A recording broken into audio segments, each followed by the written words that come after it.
Hari ini saya akan berkhotbah kepada kita hidup baru di dalam Kristus. Ayatnya tadi sudah dibaca oleh Bapak Manulang tadi dari 2 Korintus pasal yang ke-5 ayat yang ke-17. Saya akan baca kembali.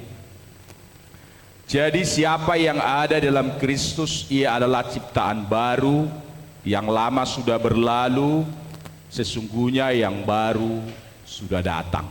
Ada 3 hal penting yang saya sampaikan kepada kita berbicara tentang hidup baru dalam Kristus. Yang pertama itu adalah hidup baru dalam Kristus dibuktikan dengan sikap hati yang baru. Namanya juga dia sudah hidup yang baru. Berarti yang lama itu ditinggalkan. Sikap-sikap lama, hati yang lama, hati yang tidak baik, hati yang buruk, tabiat-tabiat lama, perbuatan-perbuatan yang lama yang tidak berkenan kepada Tuhan, itu ditinggalkan. Dan sekarang setelah dia di dalam Kristus, dia memiliki sikap hati yang baru. Ayat ini berkata bahwa hidup baru itu dibuktikan tidak lagi dia hidup pikirannya dengan kesia-siaan, tetapi pikirannya diperbaharui, hatinya itu diperbaharui, pikirannya itu sudah menjadi baru dalam Kristus.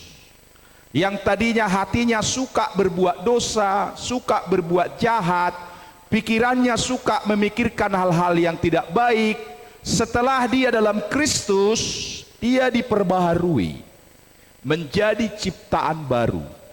Kalau oleh kitab lain berkata, pikirkanlah perkara yang di atas, bukan lagi yang di bumi. Walaupun yang di bumi ini perlu harta, perlu uang, perlu pendidikan, perlu jabatan, perlu sekolah, perlu rumah, perlu kendaraan, itu perlu. Tapi jangan lagi hanya memikirkan di dunia, karena ini semua akan tinggal. Tidak ada satu pun yang akan dibawa ke surga.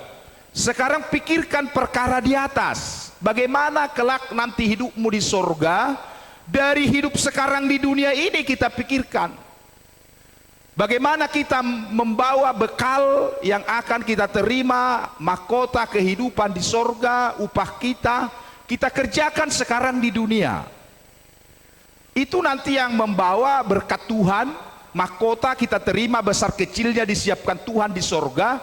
Ketika kita bekerja keras di bumi ini, melayani Tuhan, mengerjakan firman Allah, beribadah dengan sungguh, memikirkan hal-hal yang baik dan sebagainya, itu yang menjadi bekal kita nanti.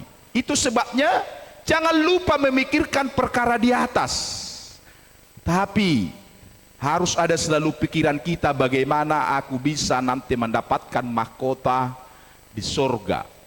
Itu sebabnya pikiran ini diperbaharui, sikap hatinya diperbaharui. Tidak lagi dia condong kepada perkara dunia, tetapi dia memikirkan perkara di atas, kehidupan yang kekal. Yang kedua, hidup baru dalam Kristus itu dibuktikan dengan berjalan dalam kasih. Berjalan di dalam kasih, tidak hanya mengetahui, tidak hanya mendengar tentang kasih, tetapi dia berjalan menghidupinya. Bagaimana dia menghidupi kasih itu? Karena terlalu banyak orang tahu, mendengar, tapi tidak melakukan. Terlalu banyak orang pandai berbicara, tapi tindakan gak ada. Terlalu banyak orang bisa menasehati orang lain, tapi dia tidak melakukan apa yang dia nasihatkan kepada orang. Itu sama halnya dengan orang fasik yang dikatakan oleh Alkitab. Tapi orang yang hidup baru dalam Kristus itu dia berjalan dalam kasih. Dikatakan ayat ini, kita itu hidup dalam kesatuan. Dalam kesatuan berarti Tuhan tidak mau ada perpecahan. Kita saling mengasihi. Haleluya. Hidup dalam kesatuan, itu ajaran firman. Satu iman, satu roh, satu Tuhan, satu pengajaran. Semua katanya satu di sini, bersatu. Yang ketiga, hidup baru dalam Kristus itu dibuktikan mau melayani Tuhan. Melayani Tuhan. Hidup baru dalam Kristus itu dibuktikan mau melayani, tetap semangat, tidak kendor, sesuai karunia. Ada karunia-karunia yang dipercayakan Tuhan kepada kita masing-masing. Kalau di sini 5 jawatan itu dikatakan, ada rasul, ada nabi, ada penginjil, ada guru, ada pengajar. Ya, ini semua disatukan menjadi sebuah kekuatan di dalam pelayanan. Sama halnya ketika saya mungkin pegang benda ini hand sanitizer. Ada 5 jari saya memegang ini. Kemungkinan besar orang akan sulit merampas dari tangan saya apa yang saya pegang ini. Karena 5 jari saya ini bersinergi, saling mengikat. Ya, saling mengikat, dan orang merampas mengambil ini akan kesulitan. Karena 5 jari saya sedang menggenggam, mencengkramnya dengan kuat. Ini menggambarkan tadi 5 jawatan tadi, melayani, sehingga kekuatan gereja itu akan maksimal.